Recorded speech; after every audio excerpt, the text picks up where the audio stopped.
میرے گھر والے کہنے لگے کھانا چھوڑ دیں پہلے اس کی بات سن لے. میں نے کہا پتر کیا ہوا, کسی نے مارا ہے کسی استاد نے؟ کہنے لگے نہیں حضرت, گھر فون کیا تھا تو میری اماں اور ابا کی لڑائی ہو رہی ہے. بچہ کانپ رہا ہے, ٹانگیں کانپ رہی ہیں. میں نے کہا کیا ہو کیا گیا تمہیں پتر, لڑائی ہو رہی ہے تو گھروں میں ہو ہی جاتی ہے. کہنے لگے نہیں آپ کو پتہ نہیں وہ بڑا سخت لڑتے ہیں. میرے والد جب میری والدہ کو مارنے کے لیے آگے بڑھتے ہیں تو ہم سارے چار پنجوں کے نیچے چھپ جاتے ہیں, ہمیں خوف آتا ہے, وہ منظر خطرناک ہوتا ہے. یہ کون تکلیف دے رہا ہے اپنے بچوں کو؟ یہاں بیٹھے ہمارے ہاں میلوں دور رہتے تھے اس کے گھر والے, تو وہ تکلیف میں تھا, تو گھر میں کیا کیفیت ہوگی؟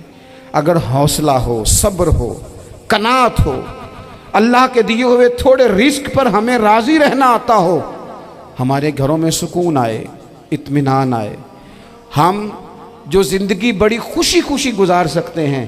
ہمارے مزاجوں کا لالچ, ہماری طبیعتوں کی بے راہ روی, ہماری جھوٹی انا کا بت, ان ساری چیزوں کو ختم کر دیتا ہے.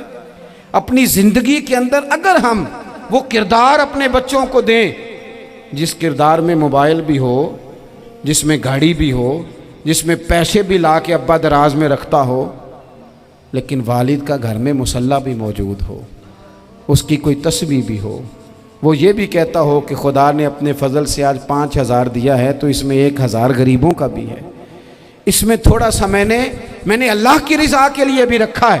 اگر کوئی مشکل آ جائے تو وہ باپ اور ماں کو صبر کرتا ہوا دیکھتے ہوں. اگر ایک باپ بات کرے تو دوسرا برداشت کرتا ہو. خدا را اپنی اولادوں کو اس اذیت کا شکار نہ کرو. اپنے گھروں کے اندر وہ خودداری, وہ پیار, وہ وقار, وہ محبت, وہ انداز. آپ تھکے ہوئے ہیں کوئی شک نہیں, آپ بہت سارے مسائل کا باہر شکار ہوں گے کوئی شک نہیں, لیکن آپ باہر سے تھک کے آئے ہیں. اور اگر آپ باہر اپنی فیکٹری کے مالک ہیں اور دفتر کے بڑے ہیں تو گھر میں بھی تو آپ بڑے ہیں نا. آپ کی ماں بھی تو انتظار کر رہی ہے, اس نے بھی تو دکھڑا سنانا ہے نا آپ کو. آپ یہ دیکھیے کہ آپ کے بچے بھی تو انتظار کر رہے ہیں, وہ چاہتے ہیں کہ ابا آ کے بیٹھیں تو ہم ان کے سینے پہ چڑھ کے تھوڑا کھیلیں. آپ کی اہلیہ منتظر ہیں. کچھ باتیں بیوی کسی اور سے نہیں کہہ سکتی, صرف اپنے شوہر سے کہتی ہے, لیکن وہ تو آتے ہی جلال میں آ گئے صاحب. وہ کہنے لگے تو بڑی نالائق ہے, میں تھکا ماندہ آیا ہوں اور تو نے مجھے کہانی سنا دی ہے. وہ اس خاتون سے شدت کے ساتھ پیش آنے لگے. میرے رسول پاک کی حیات نور کو دیکھو, حضرت ام ایمن حضور کی رضائی والدہ ہیں, ان کی بھی خدمت ہو رہی ہے. حضرت حلیمہ سعدیہ آ رہی ہیں تو خدمت ہو رہی ہے. حضرت عباس حضور کے چچا ہیں تو کریم فرماتے ہیں میرے چچا ہیں باپ کی جگہ پہ. حضور دوست احباب صحابہ غلاموں سب کے ساتھ پیار کر رہے ہیں.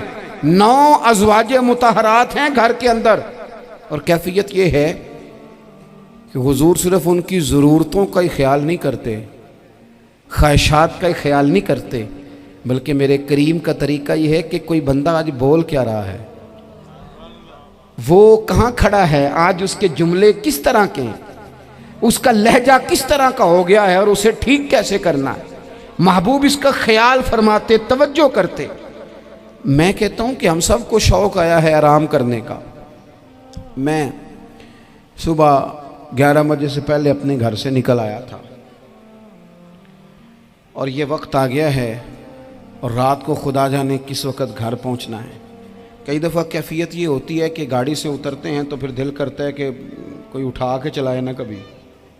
اس کے باوجود بہت سارے لوگ ناراض رہتے ہیں کہ ہم سے مل کے نہیں گئے, فوٹو نہیں کھنچوا کے گئے, فلانی جگہ چائے نہیں پی کے گئے. یہ تسلسل ہے. لیکن میں جتنا مرضی تھکا ماندہ گھر جاؤں گا نا, کبھی ایسا نہیں ہوا کہ میں گھر جاؤں تو بڑی ٹینشن میں جاؤں. میری گھر والی ایک دن مجھ سے کہنے لگی آپ نے کبھی نہیں کہا کہ میں تھکا ہوا آیا. بندہ تھک بھی تو جاتا ہی ہے نا, کبھی کہاں کرے نا. میں نے اسے کہا پتہ کیوں نہیں کہتا, اس لیے نہیں کہتا کہ میں نہیں چاہتا کہ میرے بچے یہ کہیں کہ ہم نے دین نہیں پڑھنا, ہمارا باپ تو بڑی مشکل میں ہے. ہم اپنے کام کے بارے میں اپنے گھر میں شکوے کرتے ہیں. آپ کسی بچے سے پوچھ لیں کون سا کام کرنا ہے, کہ جڑا ابا جی کر دے رہے ہیں وہ نہیں کرنا. کیوں کہ ابا جی ہر روز تو کہتے ہیں میں بڑا الجھ گیا ہوں, یہ کام بڑا مشکل ہے. میں چاہتا ہوں کہ میں اپنے بچوں کو یہ بتاؤں کہ پتر میں تو جدھر جاتا ہوں پھول ہی پھول ہیں. میں تو جدھر سے گزرتا ہوں محبت ہی محبت ہے، میں تو جدھر سے دیکھتا ہوں دعائیں ہی ملتی ہیں، تاکہ ان کا شوق پیدا ہو۔ میرے عزیز، آپ تھوڑا سا دل بڑا کریں۔ اگر آپ ایک کی وجہ سے پورا گھر سکون میں آ جاتا ہے تو آپ دل بڑا کیوں نہیں کرتے؟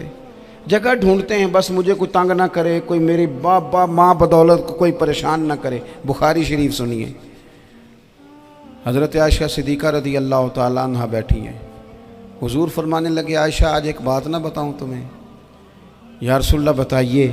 حضور فرمانے لگے جب تم مجھ سے ناراض ہوتی ہو تب بھی مجھے پتہ چل جاتا ہے، اور جب راضی ہوتی ہو پھر بھی پتہ چل جاتا ہے۔ تو حضرت سیدہ عائشہ صدیقہ بات سن کے بڑی خوش ہوئیں، یا رسول اللہ وہ کیسے؟ حضور فرمانے لگے کبھی کبھی تم قسم اٹھاتی ہو۔ یا رسول اللہ ہاں۔ فرمایا جب ہوتی ہو نا راضی، خوش، تو پھر کہتی ہو مجھے رب محمد کی قسم صلی اللہ علیہ وسلم، پھر تم میرے نام کے ساتھ رب کریم کا نام ملا کے قسم اٹھاتی ہو، رب محمد کی قسم۔ یا رسول اللہ بالکل ایسے ہی ہے۔ اور فرمایا جب تمہارے دل میں کوئی بات ہوتی ہے نا تو پھر تم کہتی ہو مجھے رب ابراہیم علیہ السلام کی قسم، پھر تم رب محمد نہیں کہتی۔ یہ بخاری مسلم میں موجود ہے۔ حضرت عائشہ صدیقہ نے تو بات سنی تو کھل گئی طبیعت، کہنے لگی کریم صدقے جاؤں، یہاں تک خیال فرماتے ہو؟ کس کے جملے کہاں پہنچ گئے، یہاں تک خیال ہے؟ فرمایا مجھے پتہ چل جاتا ہے کہ تمہاری کیفیت کیا ہے، کہاں کھڑی ہو۔ اور بھئی ہم تو اپنی ماں کا بھی خیال نہیں رکھتے۔